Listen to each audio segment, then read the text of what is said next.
Hola, hola familia, ¿cómo estáis? Bueno, nada, bienvenidos de nuevo. Hoy quiero hablaros de la inteligencia emocional. Y yo quiero preguntaros, ¿sabéis lo que es la inteligencia emocional? Porque es que mucha gente sabe lo que es, pero luego le preguntas y no tiene ni santa idea de cómo definirla. Y esto pasa a veces en clase, ¿no? Porque digo, bueno, vamos a hablar de la inteligencia emocional. ¿Todos sabéis lo que significa? Y todo el mundo me dice que sí y digo, venga, definírmela. Y resulta que la gente empieza, se hace pequeñita, no sabe, ¿no? Entonces, si yo digo que una persona es inteligente en matemáticas, se entiende perfectamente. Si yo digo que una persona es inteligente en lenguaje, ¿no? Que sabe hacer comentarios de texto perfectamente, se entiende también estupendamente. Entonces, ser inteligente emocionalmente es una persona que es, por un lado, inteligente y por el otro lado, en la parte emocional. Pero ¿qué es lo que pasa con esto? Que es que nadie nos lo enseña.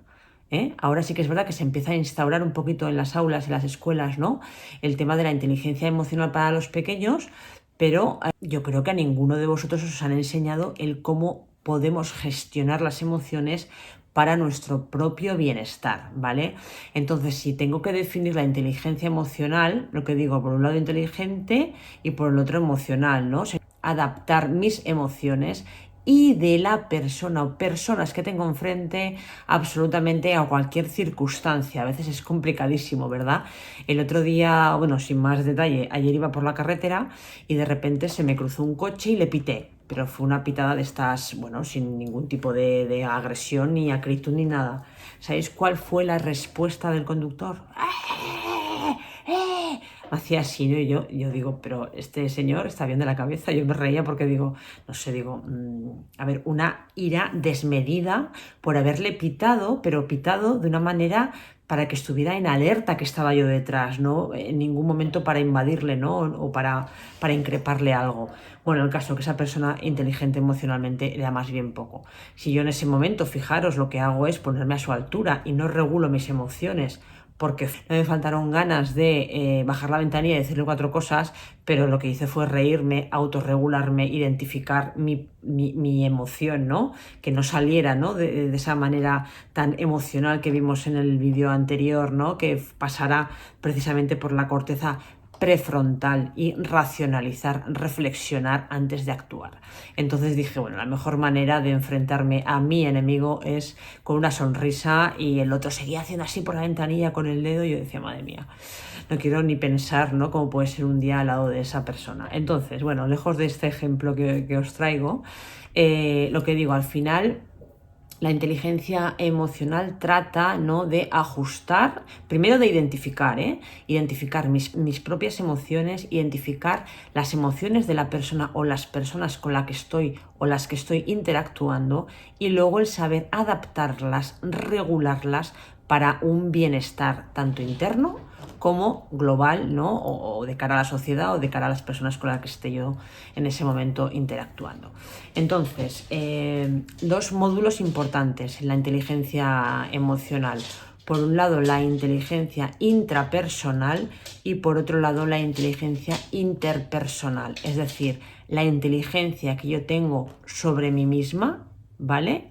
Intrapersonal sobre mí, de forma introspectiva, y luego la interpersonal es la inteligencia emocional que yo tengo respecto a las personas con las que yo me rodeo o interactúo en el ambiente, ¿vale?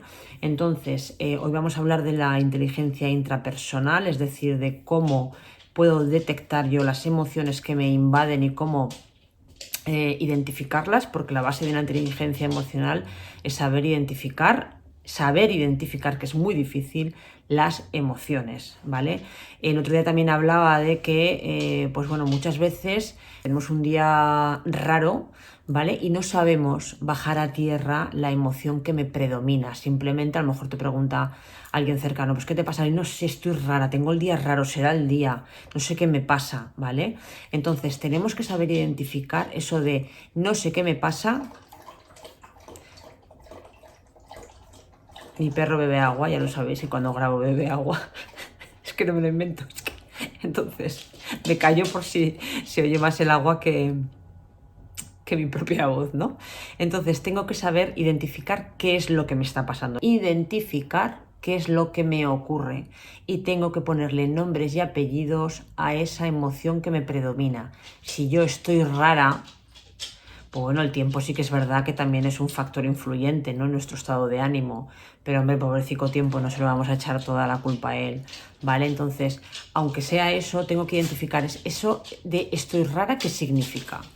Estoy triste, estoy enfadada, estoy irascible, estoy preocupada, ¿vale? Entonces tengo que bajar a tierra la emoción y ese sentimiento que me produce esa emoción, ¿vale? Porque lo primero que tenemos que saber es ponerle nombres y apellidos, ¿de acuerdo? Esto es muy, muy importante. Entonces, al final, la inteligencia intrapersonal supone un autoconocimiento, es autoconocernos, porque muchas veces pensamos que nos conocemos y no tenemos ni idea de cómo somos. O aunque nos lo parezca, nunca nos hemos parado a pensar realmente cuáles son mis puntos fuertes, cuáles son mis puntos débiles, qué situaciones me ponen a mí en un estado de alerta emocional, ¿vale? Yo sé perfectamente que cuando no duermo o me duele la espalda, emocionalmente soy un desastre. Y lo bueno es que la gente que tengo a mi alrededor lo sabe, ¿vale? Eso es importante. ¿Qué es lo que te pone a ti en un estado de alerta? ¿Qué es lo que a ti te pone irascible? ¿Qué es lo que a ti te pone alegre? ¿Qué es lo que a ti te pone contenta? Es también muy importante el poder saberlo para, además, bueno, aparte de autoconocerte tú, el que las personas con las que tú convives les hagas la convivencia mucho más fácil. Y también os recomiendo que sepáis cuáles son los puntos más débiles de las personas con las que estáis conviviendo, ¿no? Porque si yo sé que pues a tu pareja o a tu madre o a tu padre o a tu hermano le pone pues en el estado de alerta, ¿no? Es decir, le pone irascible o le pone iracundo un tema determinado, cuando yo detecte que esa persona está en ese estado, lo que tengo que hacer es, pues bueno, pasarle o intentar pasarle a una emoción más saludable o también dejarlo hasta que se le pase, porque hay gente que se autorregula sola, ¿vale? Yo, por ejemplo, en mi caso, me suelo autorregular sola. Yo cuando estoy rara no, sino que estoy enfadada, a lo mejor me ha salido algo mal, estoy preocupada, necesito mi espacio y yo me intento autorregular. Como me intenté autorregular desde fuera, todavía se me incrementa más un poco esa emoción un poco saludable. Entonces es importante el que, si sabéis que a vuestra persona más cercana o a la gente con la que estáis interactuando más de una forma más cercana, ¿no?, en el trabajo o en casa, les pone en alerta algo en concreto, tenemos que saber eso, pero además también tenemos que conocer cómo revertir, es decir, cómo pasarles a una emoción más saludable, ¿vale? Es decir, a lo mejor tienes que hacerle más caso, a lo mejor tienes que hablar con esa persona o a lo mejor tienes que dejarla sola, a lo mejor le tienes que decir, oye, vete al gimnasio, porque de esa manera sabes que se autorregula, ¿vale? Entonces, al final, el conocimiento de nuestras propias emociones y de nuestras propias actuaciones, ¿vale?, son fundamentales para una buena inteligencia emocional. Bueno, dicho esto, quiero bajaros a tierra y quiero identificaros dónde se encuentra la base, ¿vale?, de nuestras emociones dentro de lo que es el encéfalo, ¿vale?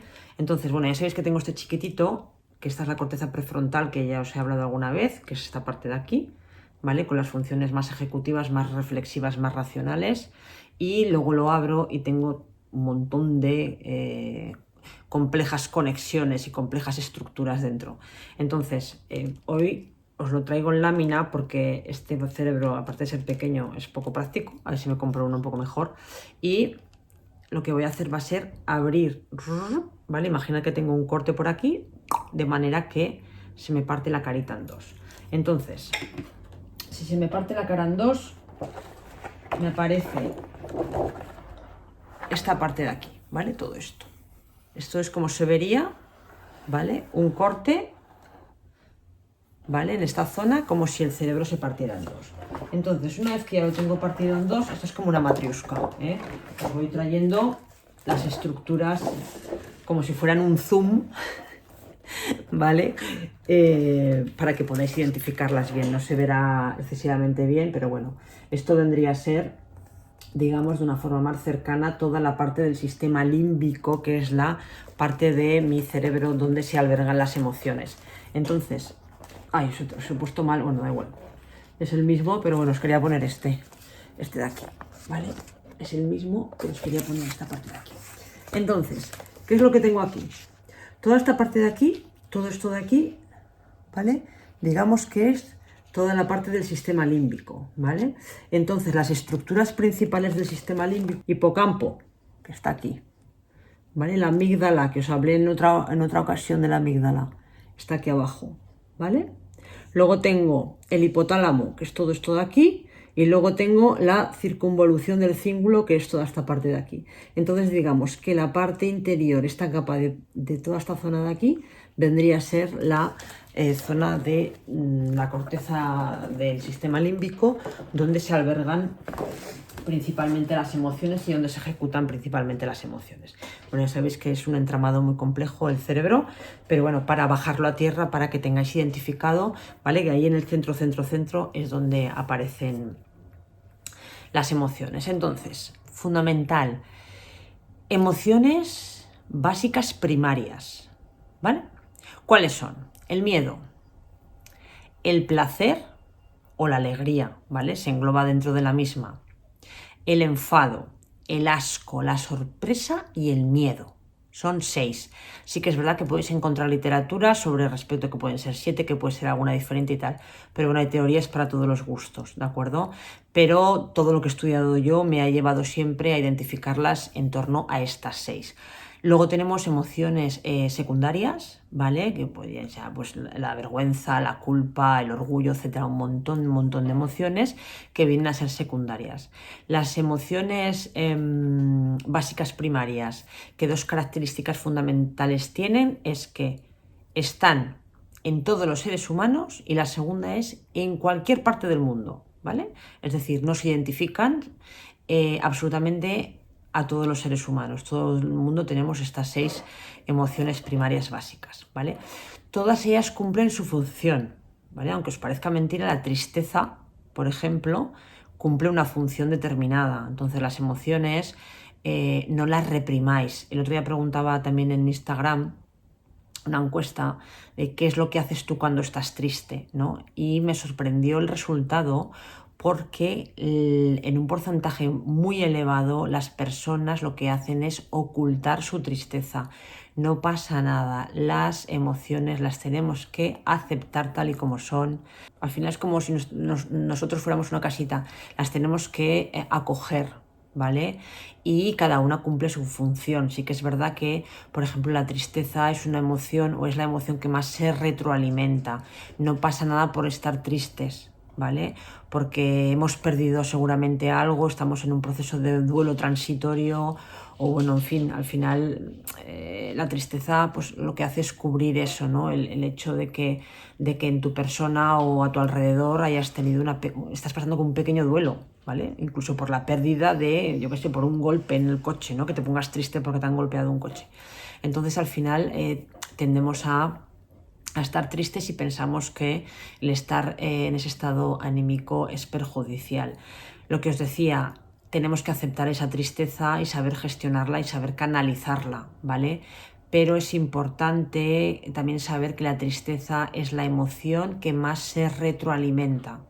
No puedo estar constantemente en un estado de tristeza, porque lo que pasa es que la tristeza va en aumento y es como una bola de nieve que cada vez se hace más grande.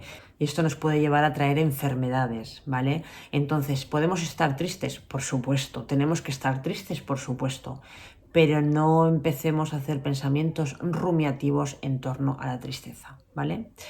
Dejo el vídeo aquí, otro día os hablaré de estas 6 emociones básicas, cómo se comportan y la función que tienen. Os habla un poquito de la tristeza porque, bueno, ha salido así el tema, pero eso, hablaré de estas 6 principales emociones, la función que tienen y luego os hablaré también de lo que es la inteligencia interpersonal, ¿vale? Es decir, cómo me comporto de forma inteligente y qué herramientas puedo utilizar yo para comportarme de forma inteligente con los demás. Los que tenéis niños, importante, educar a los hijos desde la inteligencia emocional, porque está comprobado empíricamente que puede ser pues bueno, un niño que tenga un cociente intelectual muy elevado, pero si tiene una escasa inteligencia emocional, tiene mayor probabilidad de fracasar, y que las personas que son inteligentes emocionalmente se saben adaptar muchísimo mejor a las situaciones y tienen un éxito mucho mayor, ¿vale?